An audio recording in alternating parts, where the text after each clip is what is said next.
Okay, so here you can see we're in my kitchen where I keep my Bokashi bucket right next to my regular trash can. Now, after you set up your bucket, the first thing you're going to want to do is add some food. So what I have here is some scraps from some mojitos we made last night. There's some lime, some mint, and raspberries in there. And next thing I'm going to do is go ahead and empty out those scraps into my Bokashi bucket. Now, this bucket's already working. You can see a paper plate I have there that I use to mash down any of the waste that I have. So next thing I do after I dump it in is I mash down, just firmly press it down to get all the air out. Remember, air is our enemy here because it's an anaerobic decomposition system. Once you've mashed down your waste, you're going to want to go ahead and add your Bokashi. 2 to 3 tablespoons tops, pretty much a handful of that. A sprinkle of it all over the top of your waste is fine. Then you're going to cover up your bucket and make sure that you get that thing airtight. You don't want any air in there. So make sure that you give it a good tap down, make sure it's airtight.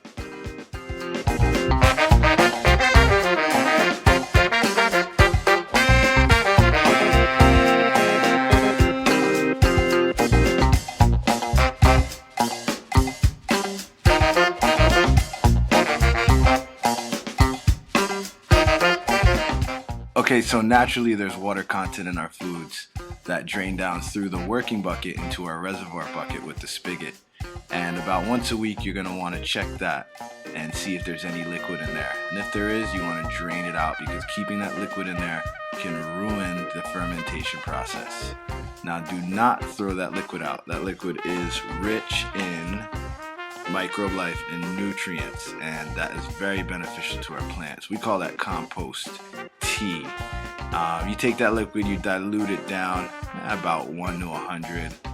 I think that's a little bit concentrated what I have right there, but you can then use that and use it immediately to water your plants. You don't want to let that stuff sit too long because it's going to lose its potency. So you can see here I'm watering some of my kalo inside of my aquaponics system, watering directly into the soil there, watering another taro plant.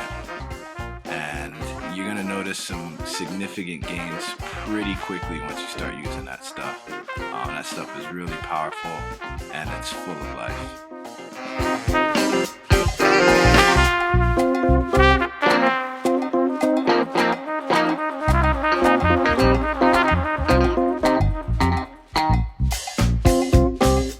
Okay, so now that your bucket is full, you are now ready for the next step in the Bokashi process, which is to put that trash in the ground.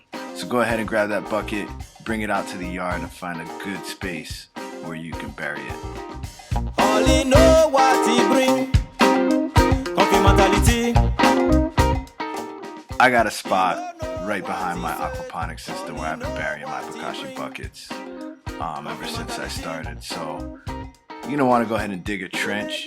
I like to make mine about a shovel head wide, shovel head deep, and about 3 feet long. The most important thing here is that you spread out your waste. You do not want to bury in a hole that is too small. You want to spread that stuff out. The more you spread it out, the faster that decomposition is going to happen.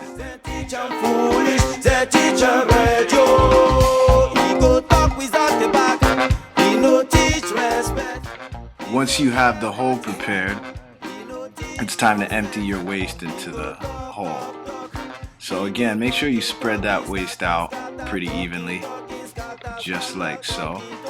You can see everything still looks pretty much the way it looked in its past life.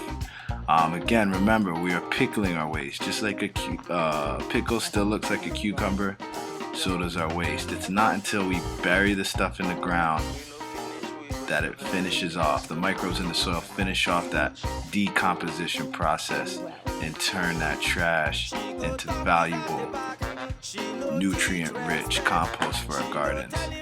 So once you got it in the hole, go ahead and mix some dirt around in there, mash it down, pat it down, and then you can start covering it up with dirt. Woman, they drink for show. Red, your woman, they smoke for show.